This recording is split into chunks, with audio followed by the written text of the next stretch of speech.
Well, that's the answer to the last video that I made. It's called Helicopters and Aeroplanes. Doesn't seem like a good answer to why it is that they could make giant buildings and have elevators in there. Even though people were on the ground floor with, let's see, had horses and buggies and mud and all this weird shit. But the way that the CEO or the people that were on the top of the building, what they would use is helicopters and airplanes. Oh shit, that's not the right answer, is it? Because in 1900 there were no such thing as helicopters. Fuck. So the people that were working at the top of the building, uh, they weren't. Did they get out? Did they get off on the airplane? No, they couldn't land on top with the helicopters they didn't have. They didn't have airplanes. Hmm. So helicopters, airplanes, and elevators combined with giant buildings. How the fuck in 1900 did they accomplish all of that? As everyone, they they were sitting there and not knowing how to use a. I'm not sure what they were doing, but they were on the beach and they didn't have a towel on the beach, and they were like, you remember those pictures from the 1900s? It's a weird pictures, like the mud floods and all that shit. I don't know. So the helicopters and the airplanes is not the right answer. Hmm. Join here. See if we can't figure this out. So some people were like, "What are you talking about?" Well, you watch the other videos that I've just made, and it was a question about the elevators and how did the people get to the top of the building.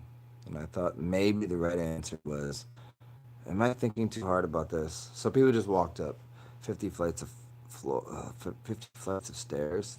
They were, they must have all been giant fucking uh, extremely strong individuals. 50 flights of stairs. How long would that take? Let's do the math on this because I'm not really good at math. But if it takes you to go up a flight of stairs, is that one floor?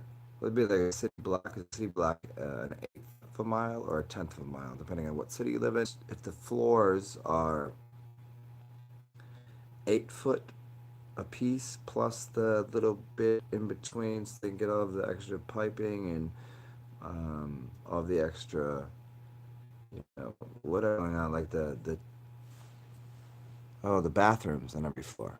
'Cause, people gotta piss and shit and whatever.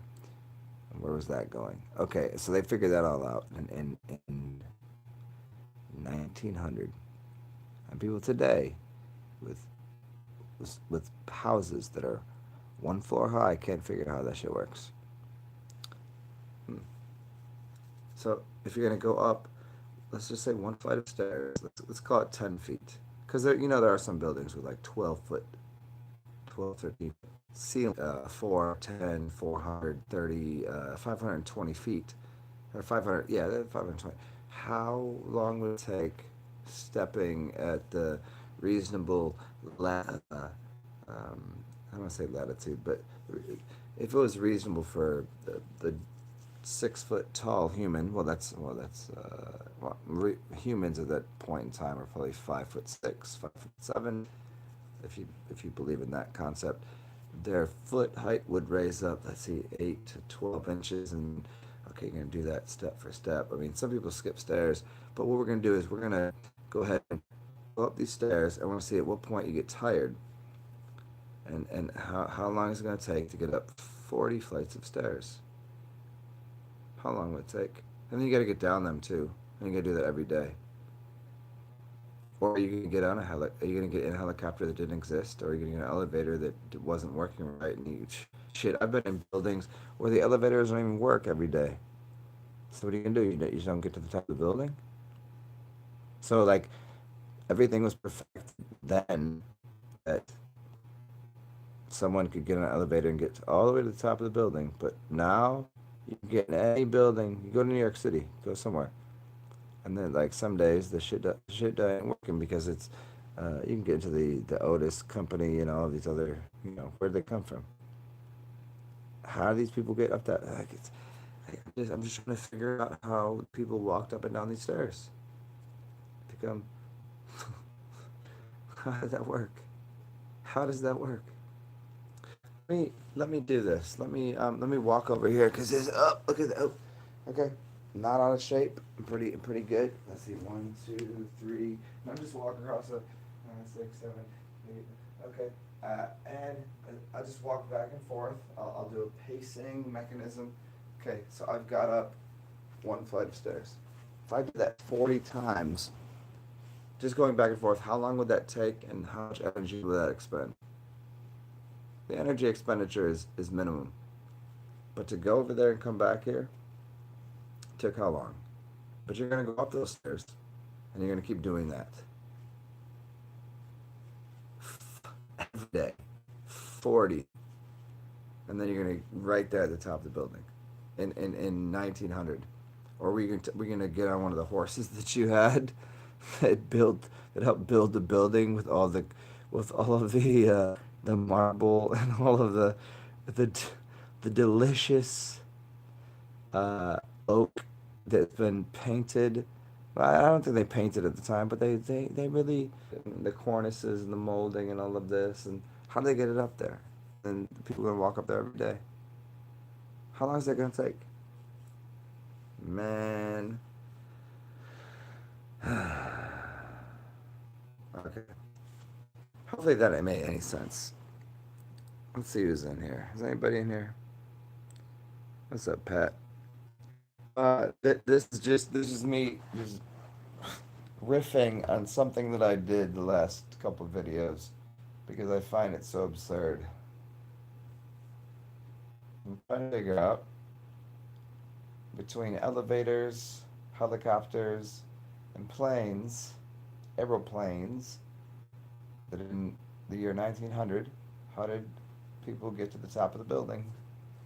The skyscrapers, and I'm using 40 floors as a very know, moderate idea, but there was a lot of bigger buildings. How did they get there? And where did they poop? They got all that shit worked out. Even though the horses on the street walking around in mud, and they got scaffolding. Scaffolding made out of what?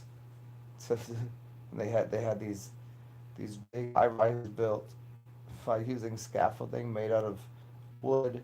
It could not hold up the weight of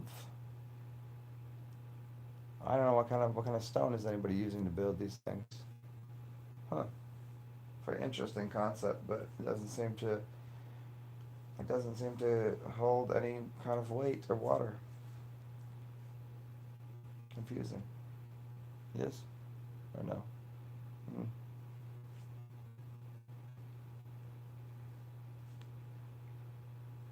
Well, I might take a nap. I hope you guys enjoy this talk, which is a part three. I'm gonna do a 7-part series on how the body works, and then we'll use that as an analog for how buildings work, and also we use a timeline for these things, and make it very apparent to people that the things that you believe are absolutely um, I don't know what the word is right there. Absolutely something. You can fill in the blanks there. Like, hmm, yeah, how does that work? Anyways, Pat, good to see you, man. Or woman, if you are the other Pat. I'll talk to you all soon. Stay well.